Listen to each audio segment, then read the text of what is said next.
Chapter 5, entitled The Stitches of Virtue.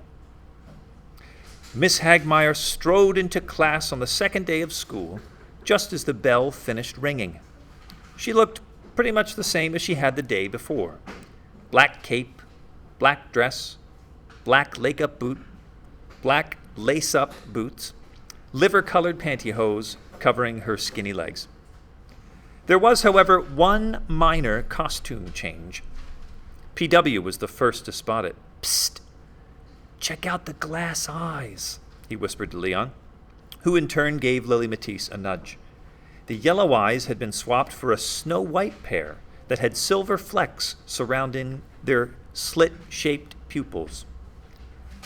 Miss Hagmaier called the class to order with a wave of her instructional needle. After everyone was seated, she handed out medieval readers and said, "Let the apprenticeship begin. Turn to page 16 and review the section titled Medieval Ethics." There was a ruffle of pages and then silence. And as the class worked its way through the assigned reading, Miss Hagmaier unlocked her cabinet and removed a few supplies that she lined up on her desk. 5 minutes later, she said, "Okay, eyes up, readers down. Who can name one of the 7 deadly sins that ruled moral life in the Middle Ages?" Antoinette promptly raised her hand. The metal pointer pointed. "Yes, Miss Breed." "Envy?" "Yes, that's one," said Miss Hagmaier. "Who can name another?" "Murder!" Henry Lumpkin shouted. "Don't yell, Mr. Lumpkin, and no, murder is not a deadly sin." "Greed?" said P.W. "Yes, greed is good. What about you, Mr. Zeisel?" Before Leon could respond, Henry Lumpkin caused another ruckus, this time by releasing a bodily noise that caused titters to spread through the room. "Flatulence is not a deadly sin either," Miss Hagmaier scolded. When she realized her word choice had confused some students, she went to the blackboard and wrote, "Flatulence equals farting." This was the term well-mannered medieval folk would have used when breaking wind. Memorize it. It will be on your next vocabulary test. Thomas Warkowski bent over and whispered to Leon, "She's wrong about farts not being deadly. If she ever ate my mom's Brussels sprouts, she'd know those suckers can kill." The radar beacons hidden under Miss Hagmaier's possibly fake hair registered the remark. "That's enough out of you, Mr. Warkowski. Tell your mother to sprinkle some dill on her Brussels sprouts if she wishes to reduce their gassy stink. That is what the monks used to do. Now, can we get back to business?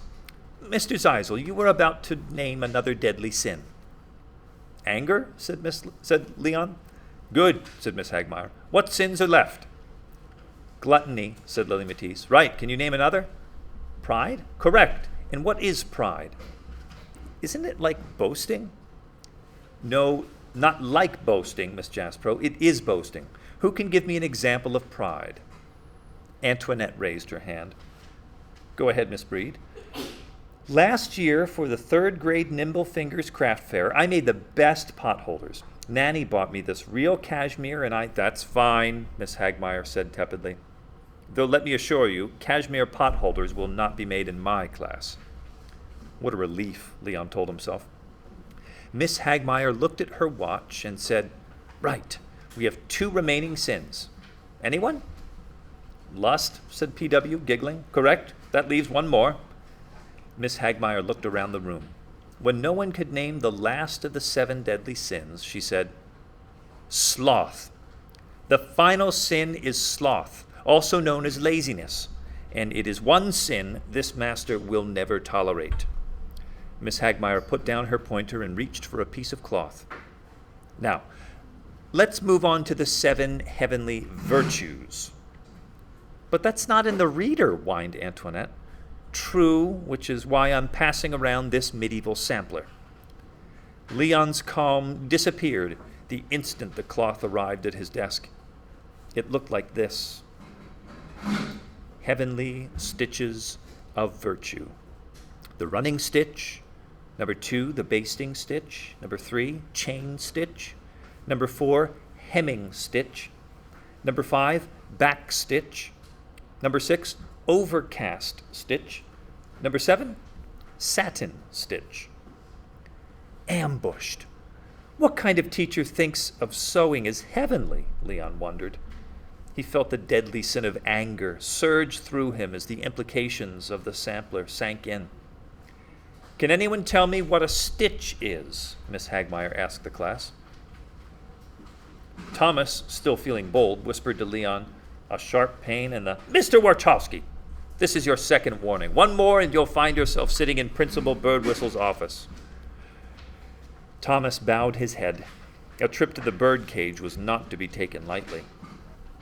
Miss Hagmaier scanned the desks for further signs of rebellion. Finding none, she answered her own question. A stitch is a bond, a connection, an action that unites.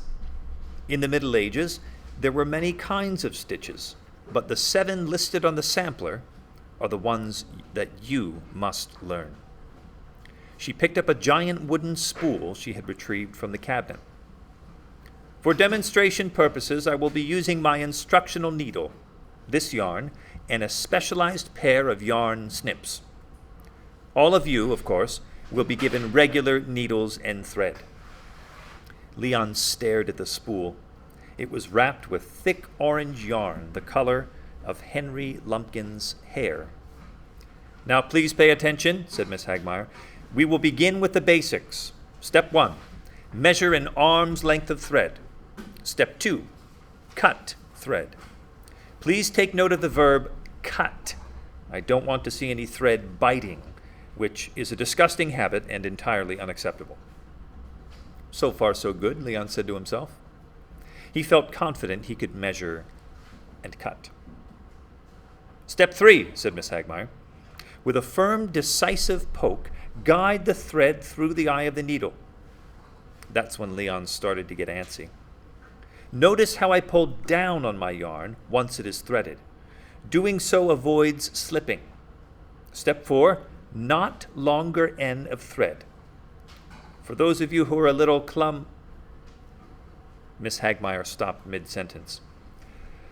For those of you whose fine motor skills need some work, tie the 2 ends of thread together. Leon seethed. He knew what she had almost said. Why didn't she just stick a big fat Klutzo sticker on his forehead? With the threading portion of the exercise complete, Miss Hagmaier called her students to the front of the room, individually by last name. She presented each with a standard sewing needle, a spool of thread, and a handout that reproduced the stitches on her sampler. She also had everyone choose a piece of cloth from a colorful pile of scraps. By the time she said Zeisel, only 1 scrap remained, and it was pink. For the rest of the period, the class threaded and stitched, consulting the sampler while Miss Hagmaier moved between the desks like the shuttle of a loom. Tighten up that back stitch, Miss Breed. Mr. Lumpkin, remove that needle from your thumb this instant. Mr. Warchowski, watch the way you pull on the thread. You're making the cloth pucker. Leon kept his head down. Haven't you threaded your needle yet? What do you think? Leon snarled back, if only in his thoughts. He gave a helpless shrug. Look around, Miss Hagmaier said. Most of the class has finished practicing their stitches. You have not started. Leon surveyed the room. Lily Matisse rolled her eyes, and P.W. made a face suggesting their teacher was demented. What do you propose to do, Mr. Zeisel? I don't know, Leon mumbled. Perhaps you might develop your skills by completing the assignment at home. Leon nodded, only too happy to give needlework a rest. Miss Hagmaier walked over to the supply cabinet. A place for everything and everything in its place, she said as she opened doors. After hooking the padlock onto one of the door handles, she returned the wooden spool and yarn snips, swiftly shutting the cabinet before Leon could get a peek inside. But as she was walking back to her desk, the weight of the lock on the handle caused one of the doors to swing open, providing Leon with a view of the cabinet's interior. And what a view it was! The top part of the cabinet was fitted with a piece of pegboard from which hung dozens and dozens of tools, each labeled and outlined in black marker. Leon spotted the yarn snips Miss Hagmaier had just used, along with twine, nips, snappers, snapplers, zigzaggers, scallopers, pinchers, pinking shears, and slishers. And those were just the cutting tools. Directly below the pegboard were racks of thread displaying a rainbow of colors. But it was the drawers dominating the lowest portion of the cabinet that attracted Leon most. One said, claws. Another said, fingers. A third said, flippers and fins. And there was a drawer marked elephant ears, Indian, and another, which was slightly larger, marked elephant ears, African. Noses of various kinds, beaks, bills, trunks, snouts, filled one row of drawers. Eyeballs filled another two. There were drawers for smiles, grimaces, and smirks. Drawers for teeth and tongues, freckles and fangs. A section devoted to the body parts of mythical creatures included a compartment reserved for unicorn horns. All the drawers were marked with one exception. An especially large compartment lacked a masking tape label. Curiosity gnawed at Leon. He wanted to know what the unlabeled drawer contained, but resisted the impulse to sneak a peek. The unpleasant consequences of his last unauthorized investigation of his mother's desk was still fresh in his mind. He distracted himself by glancing around the room. All his classmates were focused on Miss Hagmaier, who was busily writing numbers on the blackboard and droning on about bringing down the 6. Leon had no interest whatsoever in bringing down the 6. So while Miss Hagmaier generated remainders and dividends, he reached over and wrapped his fingers around the knob of the unidentified drawer. He gave the knob a gentle tug and peered inside. At first, Leon couldn't figure out what he was looking at.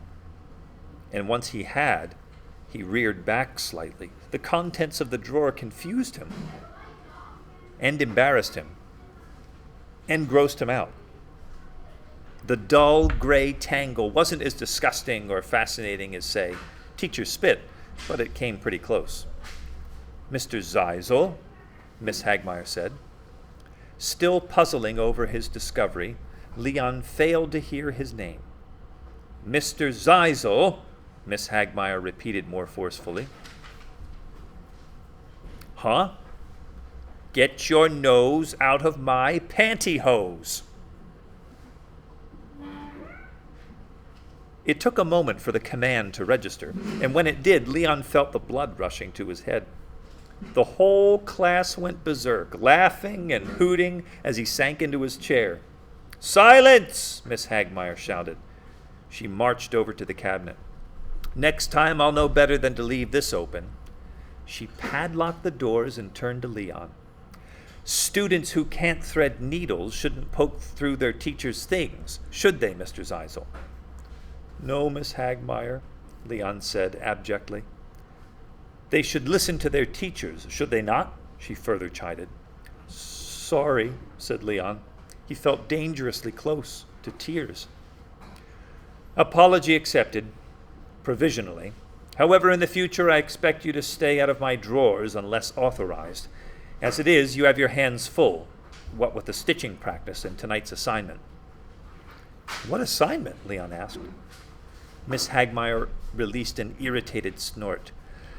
As I explained while you were rifling through my hose, I expect everyone to bring in a piece of cloth. What kind of cloth? Miss Hagmaier shook her head in despair. I answered that question too, Mr. Zeisel. It doesn't make the slightest difference what kind. Bring in a dish towel. Bring in some upholstery fabric. Bring in a piece of old bedsheet for all I care. Just so long as it's roughly the size of your desktop. And I'll answer your next question before you ask it, she added. You will need the cloth for your first sewing project of the year.